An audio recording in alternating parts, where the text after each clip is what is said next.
जय हिंद दोस्त। आज हम पढ़ने वाले हैं रासायनिक अभिक्रिया एवं समीकरण। देखिए, ये हमारे क्लास 10th का केमिस्ट्री का सबसे पहला चैप्टर है।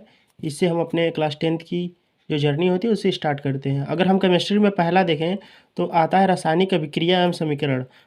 इसको समझने के पहले हमको दो चीज़ों को पता होना जरूरी है। पहला भौतिक परिवर्तन और दूसरा रासायनिक परिवर्तन।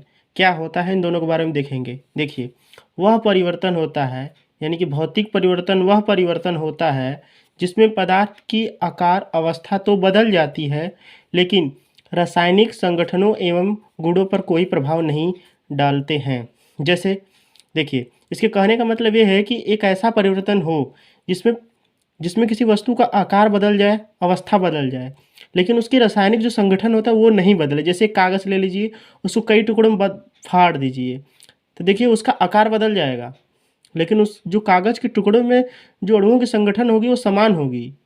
यानी कि भौतिक परिवर्तन वहाँ पर हो रहा है, वहाँ पर केवल आकार बदल रहा है।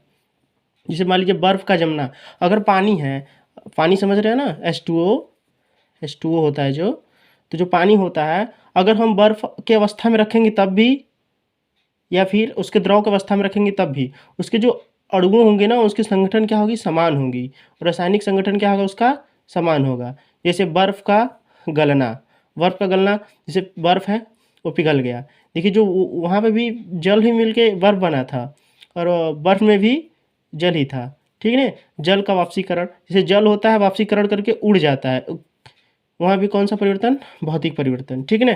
अब देखिए रासायनिक परिवर्तन किसे कहते हैं, इसे कहते हैं केमिकल चेंजिंग। जैसे वह परिवर्तन जिसमें किसी पदार्थ के आकार अवस्था के साथ साथ उसका रासायनिक गुण एवं संगठन भी बदल जाता है, उसे कौन सा परिवर्तन कहते हैं, रासायनिक परिवर्तन। हम इसे एक तरीके से और देख सकते हैं कि जो भौतिक परिवर्तन होता है वो बार बार हो सकता है, लेकिन रासायनिक परिवर्तन एक बार होने के बाद किसी वस्तु में दोबारा नहीं होगा। जैसे गुब्बारा फूट गया तो रासायनिक परिवर्तन हो गया, कागज़ जल गया, रासायनिक परिवर्तन। क्यों? क्योंकि कागज़ जलने के बाद दोबारा कागज़ थोड़ा ना बन सकता है। लेकिन भौतिक परिवर्तन में देखो, बर्फ़ का जमना, जैसे पानी है जो जल है, एक बार बर्फ़ बन सकता है, फिर जल बन सकता है, फिर बर्फ़ बन सकता है, फिर जल बन सकता है। तो ये क्रिया बार बार हो रही है, बार बार हो रही है, तो इसमें कौन सा परिवर्तन हो जाएगा, भौतिक परिवर्तन। रासायनिक परिवर्तन में देखिए क्या होता है कि वह परिवर्तन जिसमें किसी पदार्थ के आकार अवस्था के साथ साथ रासायनिक गुण एवं संगठन भी बदल जाते हैं, उसे कौन सा परिवर्तन कहते हैं, रासायनिक परिवर्तन। जैसे दूध का फटना, जैसे दूध है, अगर दूध एक बार फट गया तो फिर वो दूध नहीं बन सकता, ये कौन सा परिवर्तन हो जाएगा, रासायनिक परिवर्तन। कौन सा परिवर्तन हो जाएगा, रासायनिक परिवर्तन। जैसे जंग का लगना, जैसे लोहा है, अगर लोहे पर जंग लग गया तो दोबारा वो जंग भरा लोहा लोहा नहीं हो जाएगा, इसमें एक बार जो काम हो जाता है वो खत्म हो जाता है। जैसे किंडवन, जैसे अंगूर जब तक पेड़ में लगा रहेगा तब तक उसमें किंडवन की क्रिया नहीं होगी।